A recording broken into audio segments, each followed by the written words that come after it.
Oo, ang panahon, ang Bohol nagmalungkaron. Uban kitang mga katawhan, alang sa kalambuan. Ang Bohol tang pinalangga, ang kasaysayan sa daghang kaugmaran. Mga bulanong mahigugmaon, kalikupan, pagkampingan. Padayon, bulanon sa kaugmaran, pagbata ng kabataan, mga kahigalaan. Padayon, bulanon sa kalinaw, mabinantayon, uban kamo, padayon, bulanon. Ipasidunggan ang pamunuan, mga programang gikinahanglan, turismo, agrikultura, edukasyon ug maayong panglawas. Kining tanan malungtaron ug kini atong ipadayon. Padayon, padayon, bulanon. Turismo ug maayong serbisyo sa mga katawhan ni asenso. Magmauswagon kita, padayon kini kaninyo, o kami maguban kaninyo. Padayon, bulanon sa kaugmaran, uban ng kabataan, mga kahigalaan. Padayon, bulanon sa kalinaw, mabinantayon, uban kamo, o dali kamo. Padayon, bulanon.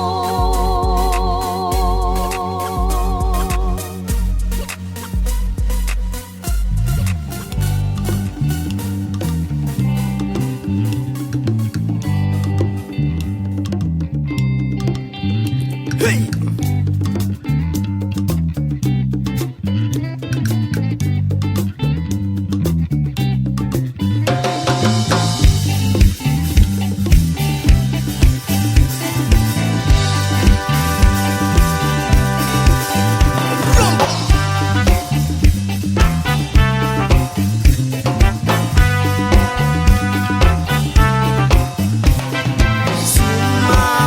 Sa biyahe, sumayaw, lumundag sa reggae.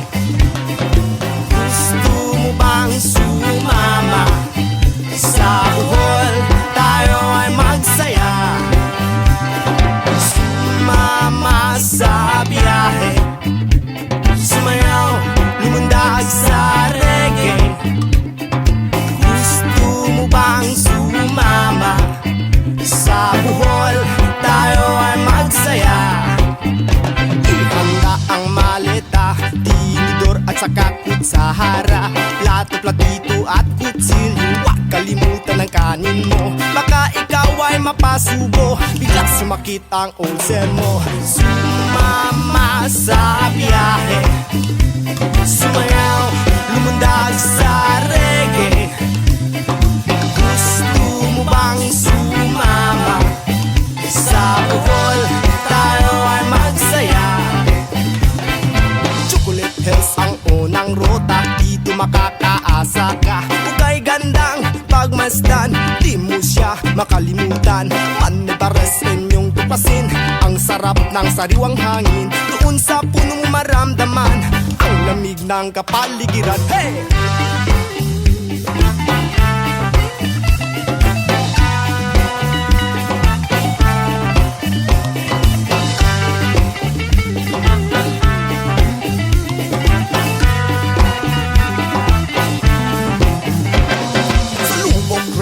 Ay mamangka, ang tarsier din ay makikita. At tayo ay tumalon sabay sa agos ng tubig, ng tubig. Sa Panglao Island ay maligo, at ikaw ay mapapatakbo. Sa puting buhangin, ika'y gigiling. Ang sarap mag-swimming sa balong malalim. Sumama sa biyahe, sumayaw, lumundag sa reggae. Gusto mo bang sumama? Sa Bohol,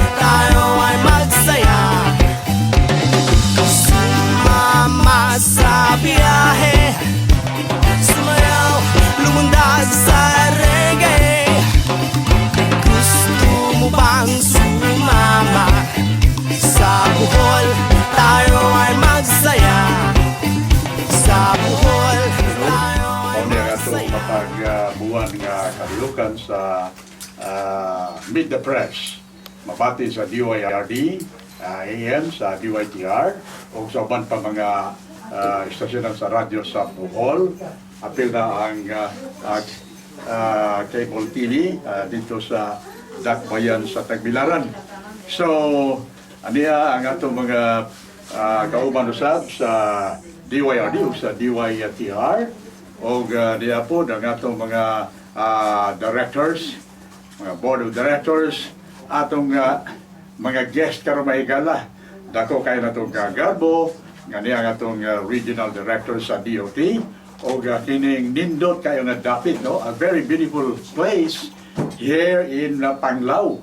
Ang atong ipahibaw karon taon mahigala ang maong pangan. So, right now, atong ipahibaw ninyo, nga niya ang atong regional director nga si Ma'am Rowena Montesilio sa iyang opening statement. Ma'am Rowena, good afternoon.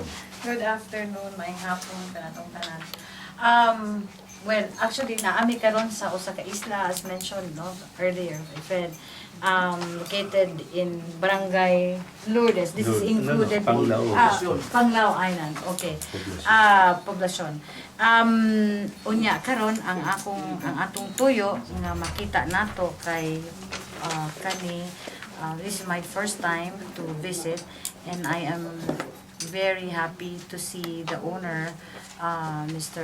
Rodriguez here, who introduced the island. No? Naa siya karon nato gikuyugan ta para namagutay mga daghang pangutana about sa isla. Naay pangan, I would like na siya may mo-introduce sa mga information about the island. Pero daghang ta mga nadunggan nga naa siya ngan sa una gitawag nga known siya sa mga tao dinhi sa Bohol in another name. So karon atong gi-verify nya atong giklaro og unsa gyud ang naa diri sa isla.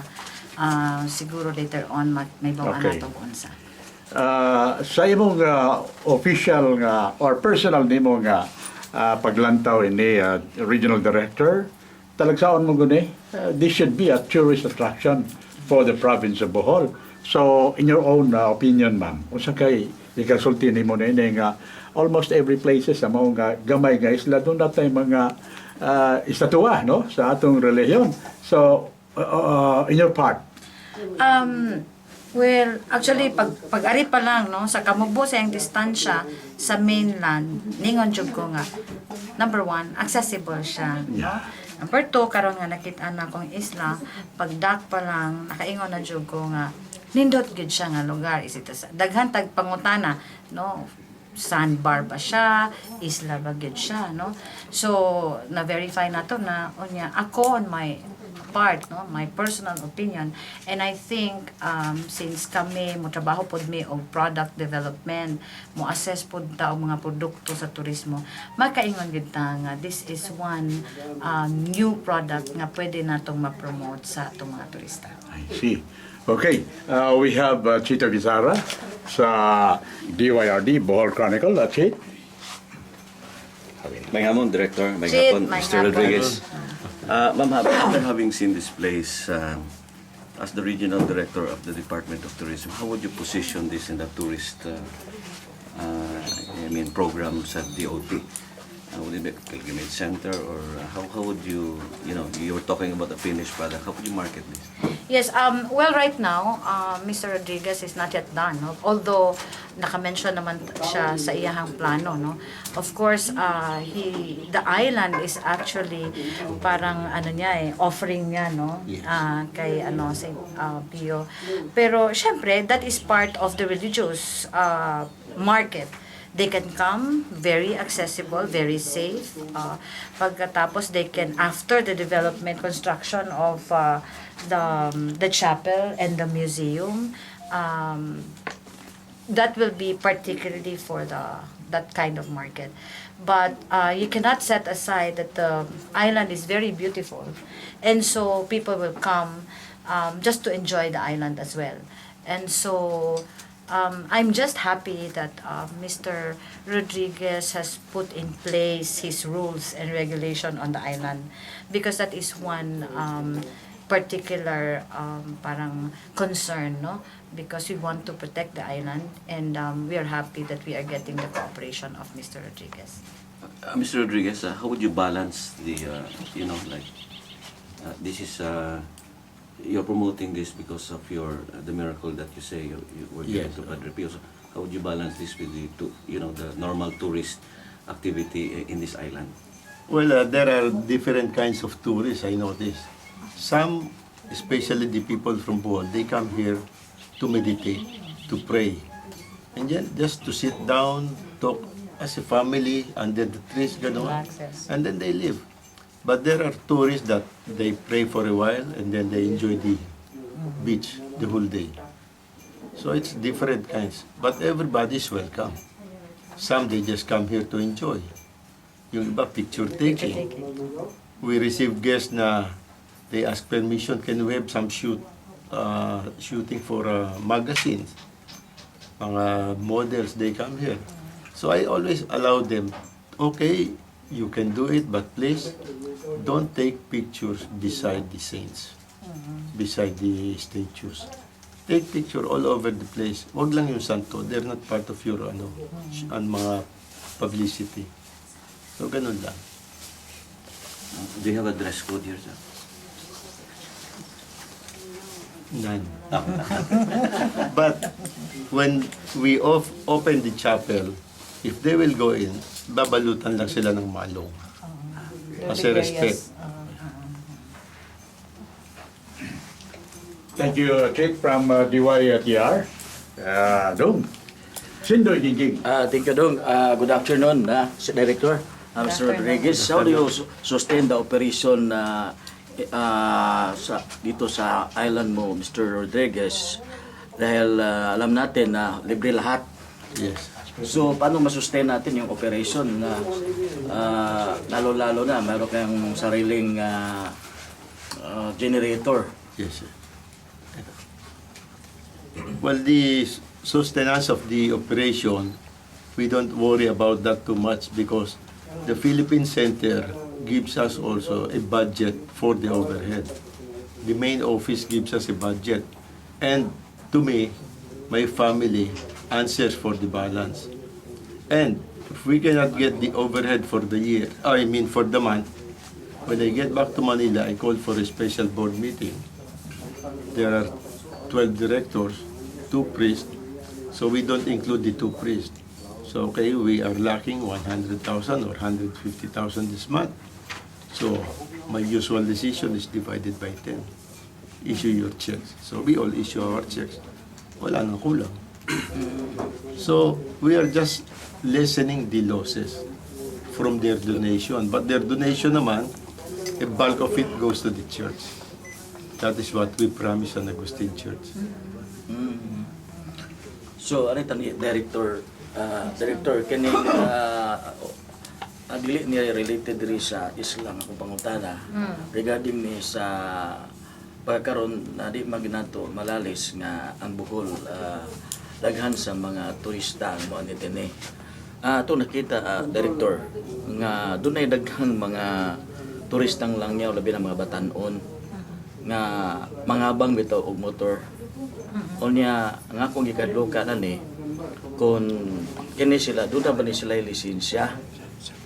Daghang nagpaabang dito sa Tagbilaran, nga akong ikadlokan na ni, ug makadisgrasya ni sila, labi na kay mga transgendra ni sila. So, kung saan doon na ba yung mga paagi ani sa DOT nga atong ma-regulate na to ang pagpaabang sa mga motor na to sa atong mga turista.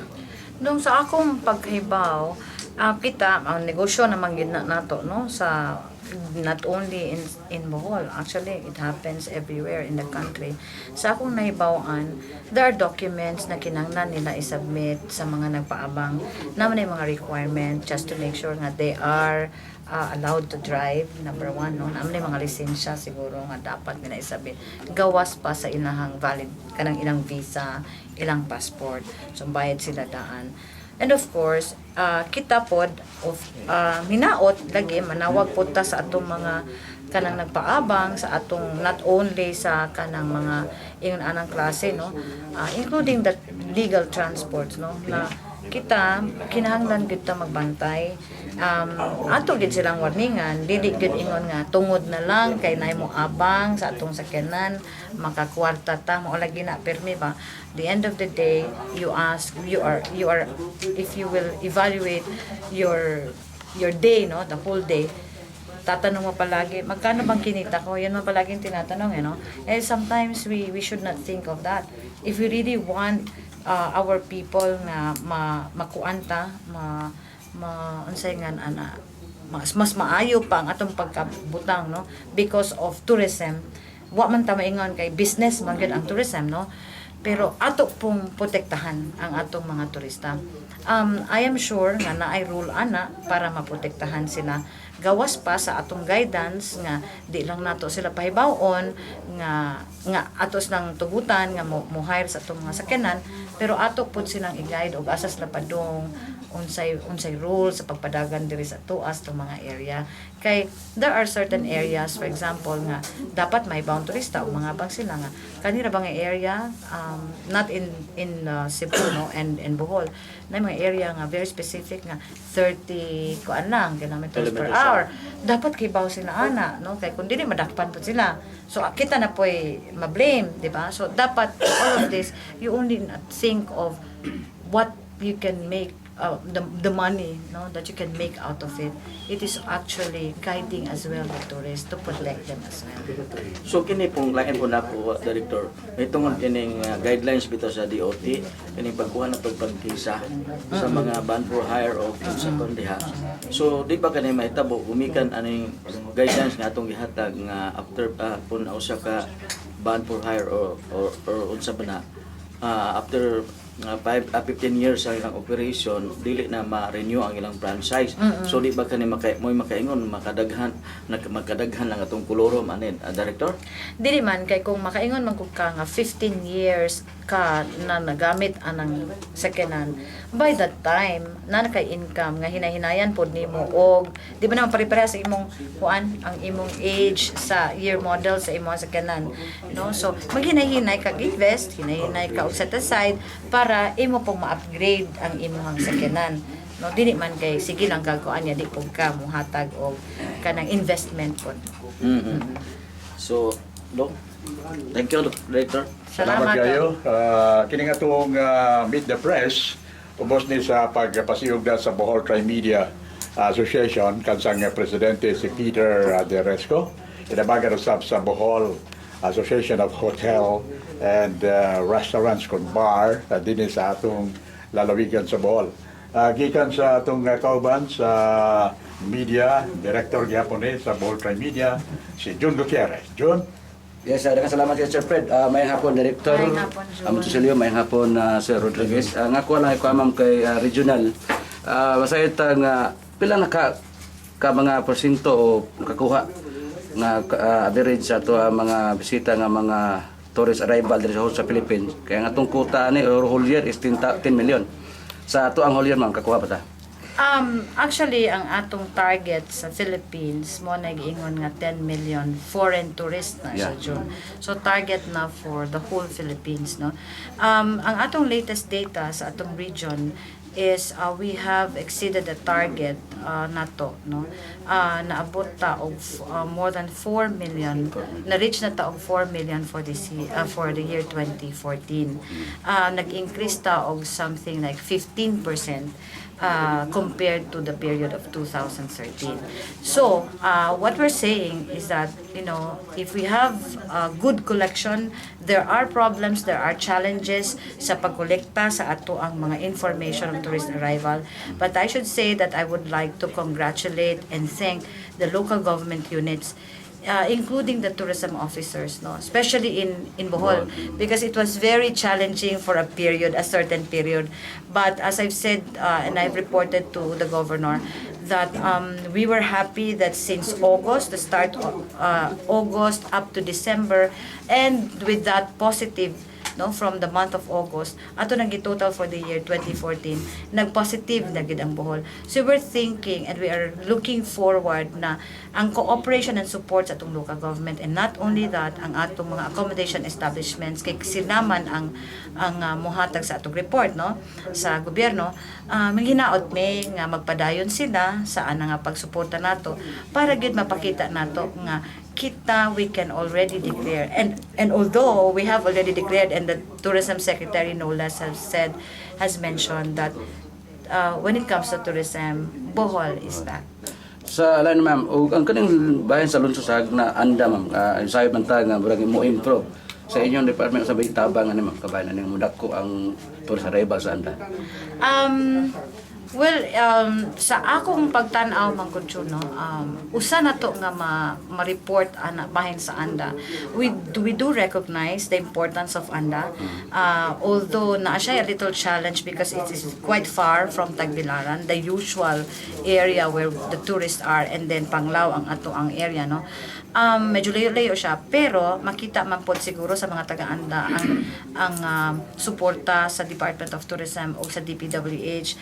We just did the groundbreaking of the tourism road project in Anda, and I do not want to be pero just yesterday, of course, the secretary was here, and we were talking about Anda and the possibility of assisting them first, no, to possibly to help them in doing a master plan of the tourism area in Anda. Naunha na kog announce, pero the governor, ako tong si governor nga mo gi plano ni secretary nga he will look into this para mahimo siya nga maayo ang pagkahimutang sa turismo sa Anda. Okay ma'am, kini atong gi-host karon ma'am, usap po ni nga makatabang nato ma'am. Kanatong kanang host karon. Oo. Kuan man ta, wa man tay problema gyud sa sige, salamat ma'am. Ang Meet the Press may gala niya karon sa nindot kayo nga dapit, no, sa atong isla sa Panglao, ining ISLA di Francisco. And then ang atong bisita dako kayo ang regional director sa Department of Tourism. So nindot kayo ni sa atong management dire, si Sermon Rodriguez. One question, Sermon, before the next member of the Bohol Media. How come ISLA di Francisco? What's the meaning of this? And we have learned also that donations only. So, bakit yung nangyari? Well, yung ISLA is island. Island. So I called it ISLA di Francesco, and the other island is ISLA di Forgione. Because Francesco Forgione is the real name of Padre Pio. But when he entered the order of the Capuchin monk, he was named Pio. So that was his name until he died. And then from Padre Pio to Blessed Pio, and then to Saint Pio. Yes. So, bakit the donations only? Well, no charge. Yes. Ang reason ko dun is when I go to church every day in Manila. And every time they pass that donation box, they don't ask anything. You just put what your heart tells you. It's not the amount. It's para bang tulong sa Diyos. So if you can afford 1 peso, 1 peso. There are people who puts in 1,000. And there are people who put in a batch of 1,000 bills in the chapel. And that's every day. It's in an envelope, white envelope, and there's no name. Every mass, every day, it's 10,000. So siguro depende sa the graces that an individual receives. So ako naman, since I received so many graces, so I decided, basta if it's for God, no, there's no limit. And what I learned also from Italy, if it hurts, give more. If it gets so painful, give more and more. And it will all be repaid to you. And it's true. Nakagulat, it's true. Totoo ba na binitiwan mo yung mga businesses natin? Well, I got rid of everything, including my collections of cars. Lahat. I just decided na para bang, in short, para bang nandidiri ako sa ginawa ko. Why did I buy all of this? It came to a point na it's all useless. I sold everything lahat. And then, whatever is left, I survive on it. Wow. And it's a more simple lifestyle. I see. Actually, in Manila, I don't even use air conditioning. Only in my office, in my room. It's a sacrifice for me. I will not open the air condition at night. Hindi ako nag-aircon. That's part of my suffering. I see. So, very lucky sa Bohol Tri-Media Association nga nakanhigyod sa imong dapit, Mr. Mon Rodriguez. Our colleague from the Bohol Tri-Media Association, niya karon mangutana si Jojo Liganjo. Thank you, Sir Fred. Mayong hapon kay Director May nga po. Una, doon ni pangutana para kay Sir Mon. No? Karon kay ang pagpalambo sa turismo, mura magdudog usa sa mga importanteng papel yung panakayan, no? Panakayan sa kahanginan, no? Kumusta naman doon na ba tayo update may tungkol sa atong pagpadagan sa bisan tulog, so suporta ra kita sa kalihukan sa pagpahigayon sa Panglao Island International Airport, Regional Director, no? Doon na ba tayo update? Actually, Jo, ang pinaka-latest na akong update, I think a week ago, no? Member man ko sa first level nga usay nga ani kanang task force, no? Because of course ang Manila, ang atong central office may involve ana dito sa dako na. Well, naa na mi sa level nga kuan, naa na mi about sa environment. Nakumpleto na nato ang papeles because na ay mga requirements pa ang DNR when it comes to clearances, kay i-clear man nila ang tanang yuta din nga identified sa covered nga area, no, sa murag upat na siya ka barangays. So we have completed that as per the request of or the application of the governor, and we have turned over that one to DNR para na ma-clear na sa DOTC ang tanang yuta din na. As to mga physical infrastructure, wa pa ko'y kuan ana kay that is sa karon na ara sa level pa karon sa DOTC, probably sa provincial government. Basta ang akong nahibaw-an nga mopadayon ang atong airport, we the Department of Tourism, kung naa gani ahensya nga malipay nga matukod na siya, mao na ang Department of Tourism, kay daghan na kaayota og mga inquiry, no, nga mga airline nga gusto nga di na mohapit sa Cebu na pod, kita sa una di sila gusto mohapit og Manila, gusto sila mo direkta na pod sila sa Cebu, sa Bohol rather. So daghan na taana, but you know, we cannot do anything about that until such time nga mahimo na makompleto na ang atong airport. So kami ang usa ka ahensya nga gusto namo nga mahuman na pod na siya. Okay, thank you, ma'am. Para kay Sir Mon, interesado talaga ako, kaya kanina buntot ako sa inyo. Yung nalalaman kong nangyari sa inyo na nabulag po kayo at pwede po may salaysay yung time na yon kung ano nangyari, yung himala na dumating sa buhay niyo po.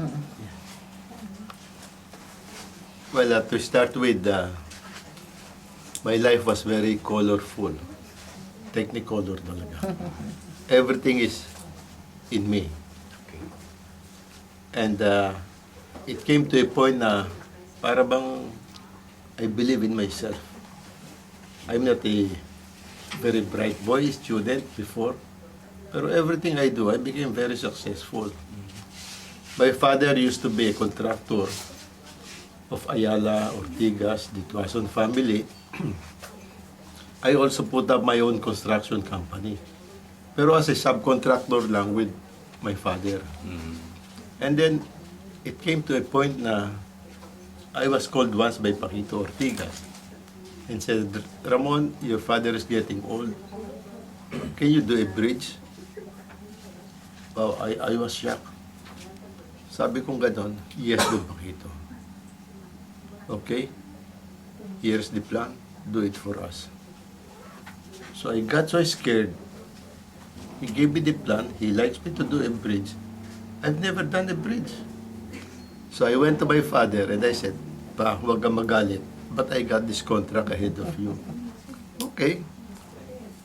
Iho, follow the plans. If you see 1 inch diameter, make it 1.5 inch. If you see a 1.5 inch diameter bar, make it 2 inches. Follow the design, it will not fall. So I followed him. Ang cost ko doubled. I did not make any money in that contract. But I got the approval of the Ortigas and Company. And then I became co-engineer, co-contractor with my father. He gets one subdivision, I get one subdivision. And then I also got involved in ISLA, Don Enriquito, Sobel. It was on family, so we were, both of us, father and son, we're doing all their development. Okay. And then it came to my life na, sabi ko, I'm so successful. I'm not an engineer, I'm a banker. But I ended up as a contractor. I was asked again by Ortigas and Company, can you do Valle Verde Country Club? Yes. Kahit hindi, yes. I said, who's the architect? Lindy Locsin. Wow. Sabi ko, shocking ito. So since I said yes, they gave me the contract. At least it's still standing up. Yung Valle Verde Country Club. It started, ganun yung lakas lang ng loob. And then I started believing in myself na I can do everything. And then a big change in my life came when I was called by Imelda Marcos.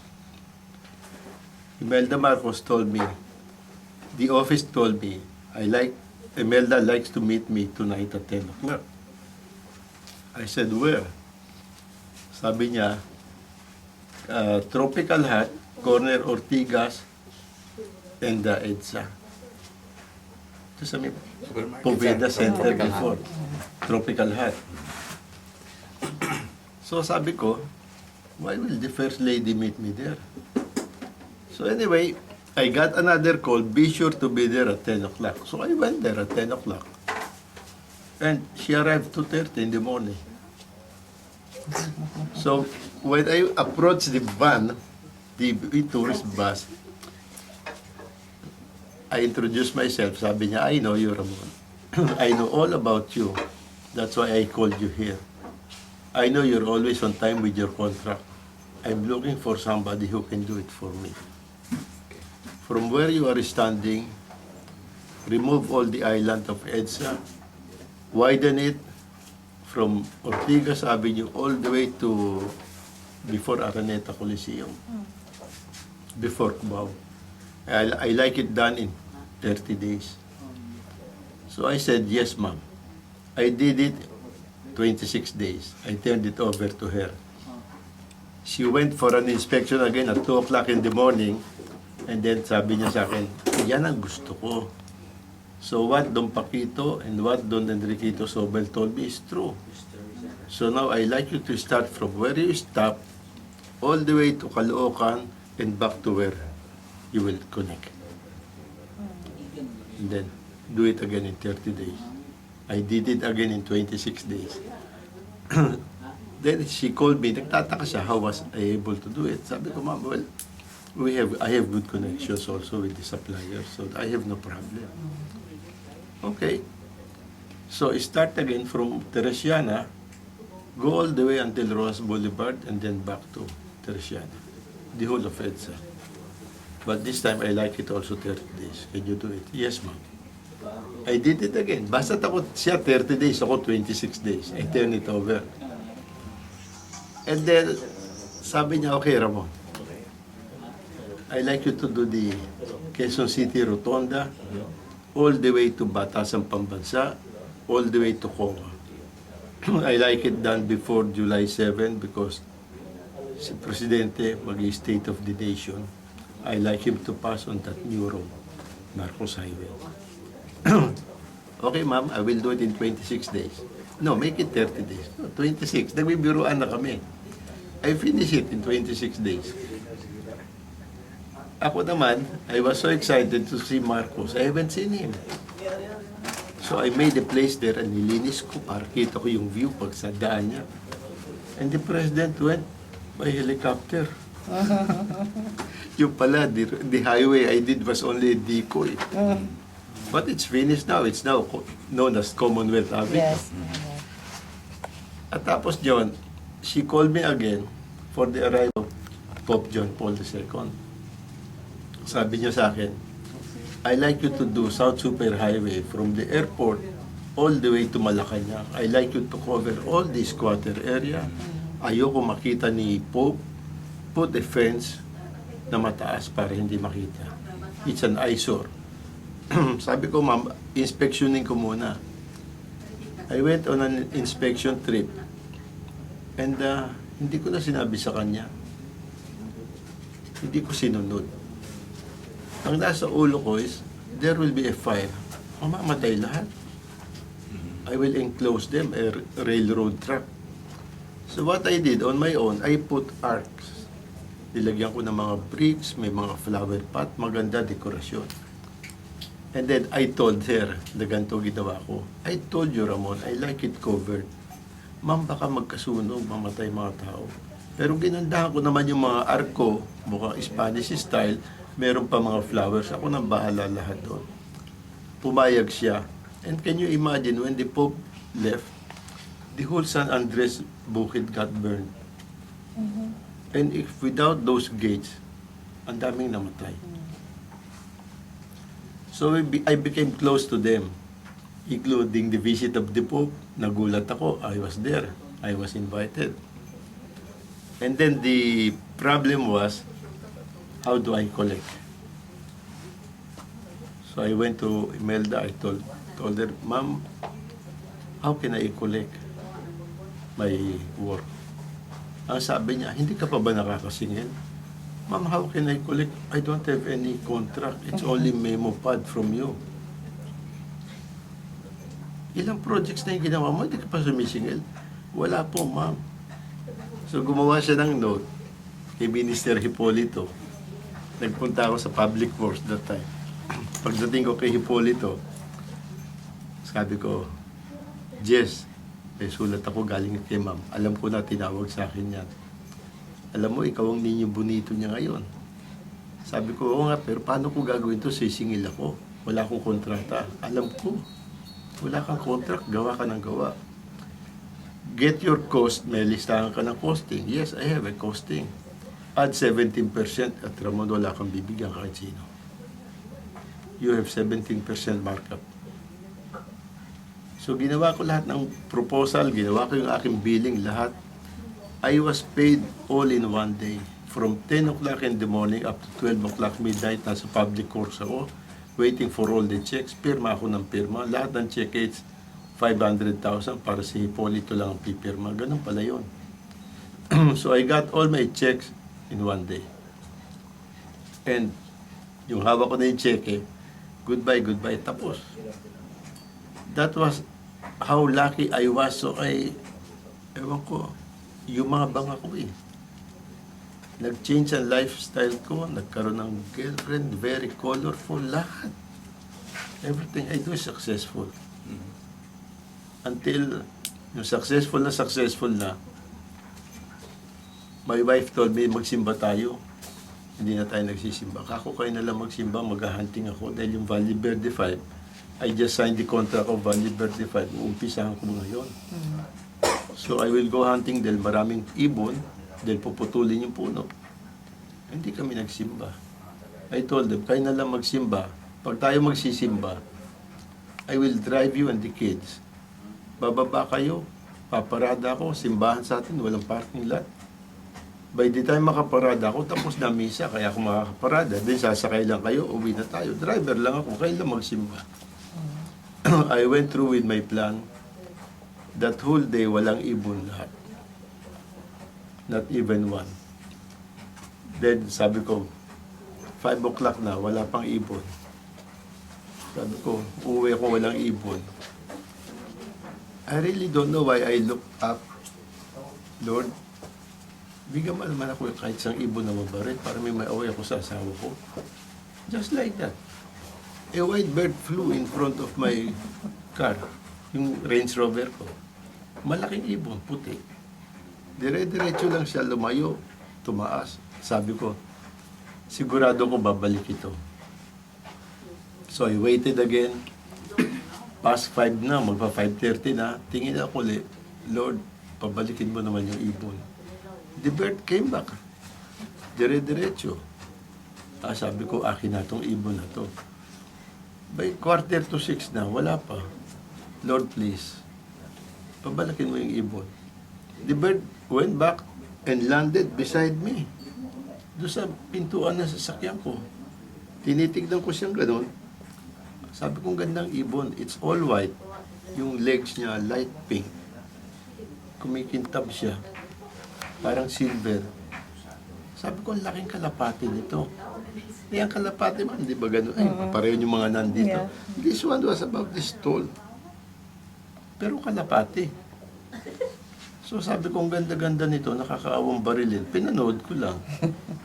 And then mag 10 to 6, sabi ko, bahala na. Kung sino man may-ari nitong ibon, bahala, sorry ka na lang. Kinuha ko yung baril ko, niload ko. Pag asinta kong ganun, wala. Nawala yung ibon. Tinignan ko, andun uli. Inasinta ko uli with my one eye, wala. Second time, wala na naman. By instinct, ginanong ko yung mata ko. Bulag. Yung mata kong pinang-aim para barilin ko siya, nabulag. Hindi ko alam.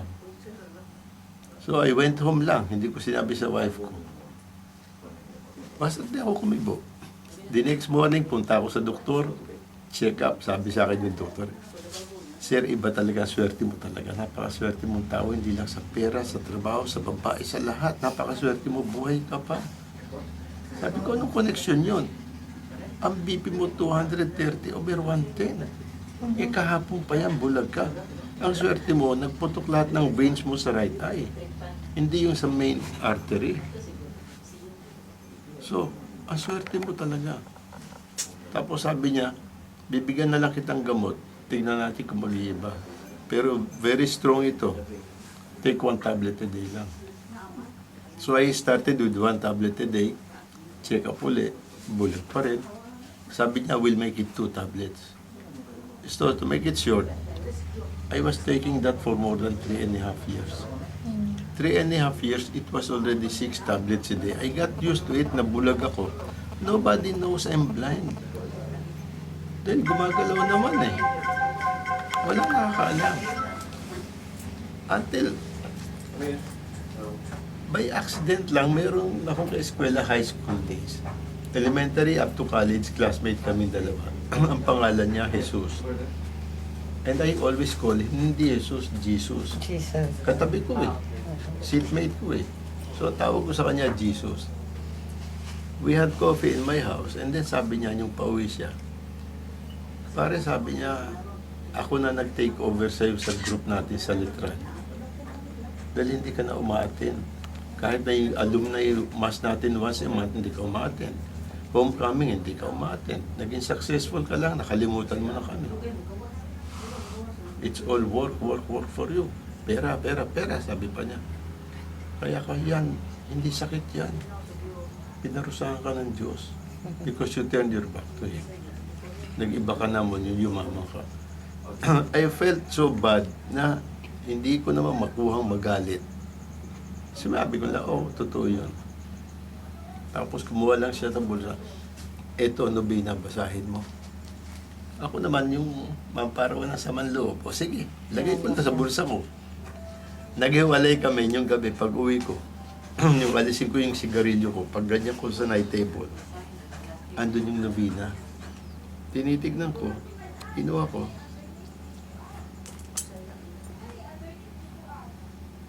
Pikit gano'n. Bakit nakikita ko to? With my blind eye, gaganon ako, nakikita ko, gano'n, nakikita ko. Pag tumingin ako sa iba, gaganon ako, bulag. Pagbalik dito, ando na naman yung novena. Sabi ko, bakit ganito? Binuksan ko yung nobina. Nakita ko, wow, ang iksi pala nito. 3 paragraphs lang. Niligo ko uli yung nobina, Brief History of Padre Pio. Binasa ko. Hindi pa Padre Pio, Blessed Pio. Yung binasa ko, the first stigmatized priest. The first sentence was the first stigmatized priest. Hindi ko masabi sa wife ko, ano ba yung stigmatized? I got my dictionary. Hinanap ko, stigmatized, stigmata. Yung tinitignan ko, unexplained wounds, tapos ang example, the 5 wounds of Christ. Nakaganyan ako, tinikit ko yung mata ko. I can read it. Gagano ako. I can read it. Gano'n. Pag tingin kong gano'n, bulag na naman. Tingin sa dictionary, stigmatized, stigmata. Kinuha ko yung nobina uli. Alam mo, yung nobina nasa table. Ano ka ba? Nagbumulto ka sa akin? Sino ka ba? Bakit nababasa ko yung nobina mo sa mata kong bulag? Kung totoo ka, kung gano'n, ngayon lang kita nakilala, kung totoo ka, pagalingin mo ako within 30 days. Tapos, hindi ko alam ano sasabihin. Pag gumaling ako within 30 days, sambahin kita habang buhay. Pabiro. So, everyday, binabasa ko yun. Every morning, gising ako ganun, bulag. Hindi bali, 30 days. Basa na naman ako the next day. Hanggang umabot ako ng 28th day. Pag ganun ko yung mata ko sa umaga, nakita ko yung ceiling. Tinignan ko yung wife ko, nasa tabi ko. Ganyan, dilat, ganun. Wow, I can see. After 3.5 years, I can see. So, the first thing I did, punta sa doktor. Pagdating ko sa doktor, check up ulit siya. Lipat tayo sa kabilang mon. Sulfatong, silip na naman, BP na naman. Tapos sabi niya, finally, Ramon, natsambahan ko yung exact dosage. Nagsus ng gamot. I was taking 6 tablets. Tapos sabi niya, withdrawal period natin kukumputin yan, may complication yan. Bakit? Sabi ko niya, ang pag-withdrawal niyan, dahan-dahan.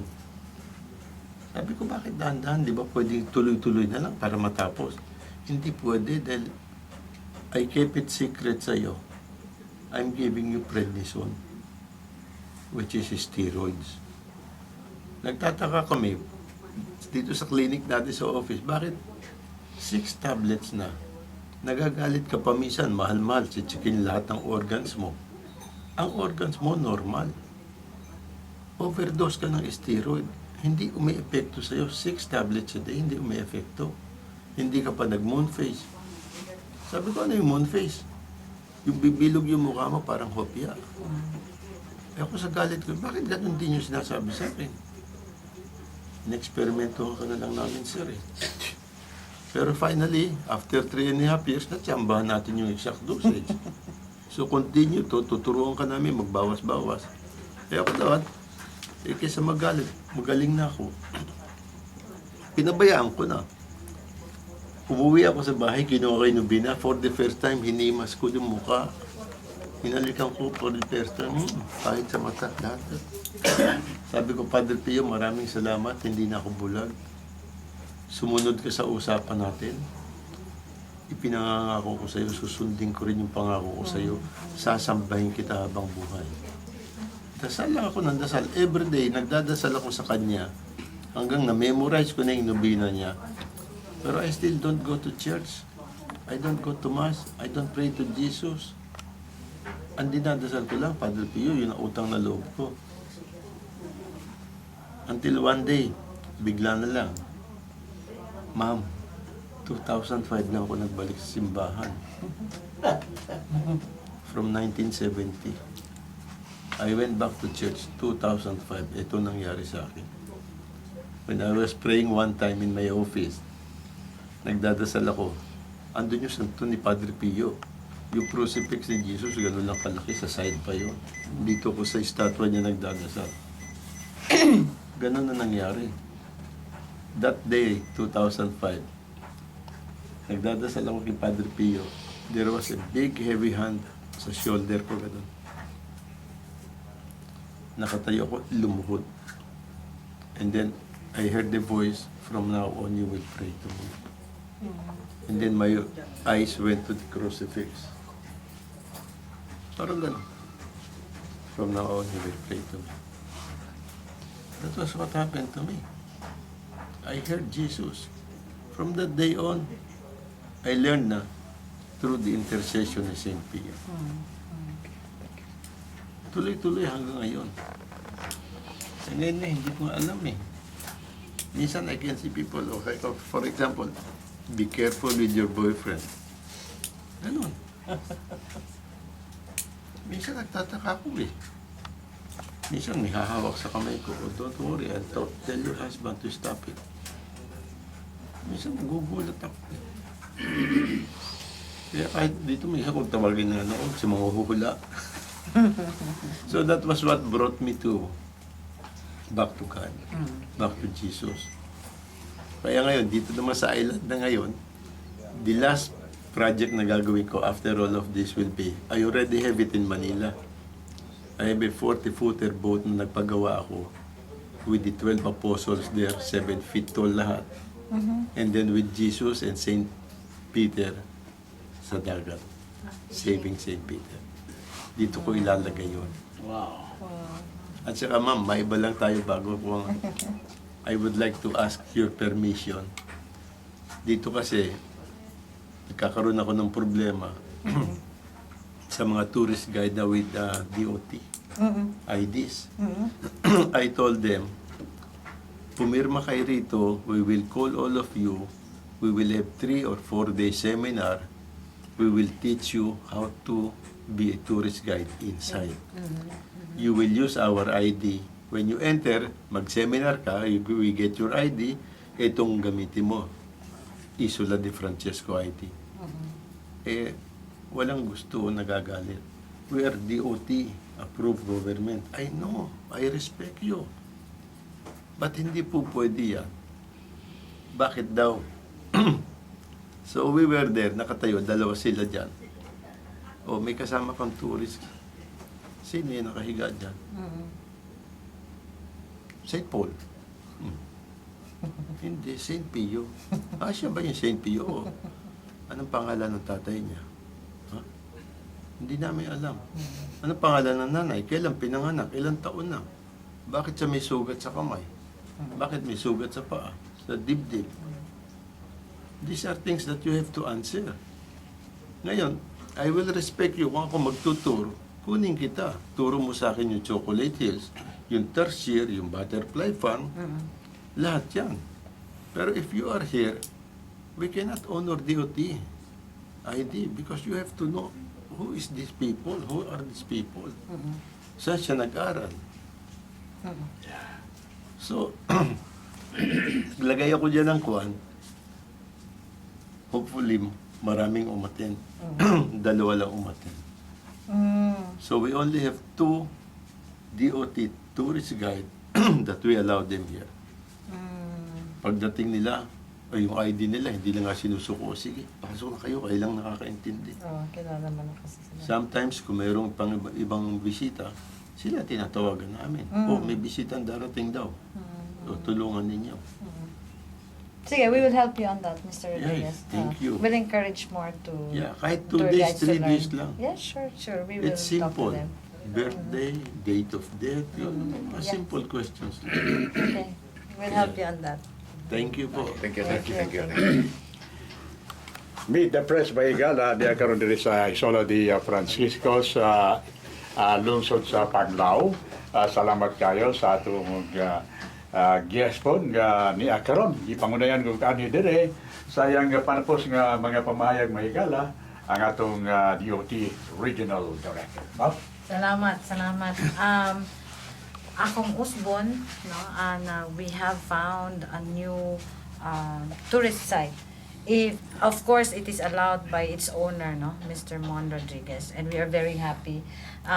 This is only a start of our partnership. Yes. As I've said, if ever, whatever we can, extend to you as help, we are right now, as what I can see, you are doing well.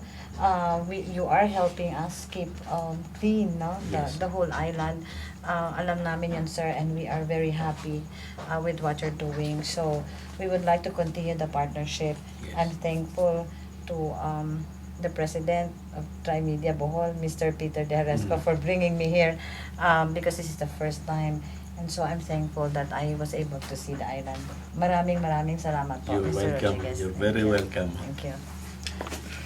Ang atong DOT Regional Director si Rowena Montesilio, sangan sa atong Bohol Trimedia Association, pinaguluhan ni Peter De Resco, sa atong BAR, Bohol Association of Hotel, Resorts and Restaurants, o di mo sa atong mga carrying stations, gawa sa DYRD, ang DYTR. Daghang salamat ug bayong hapon.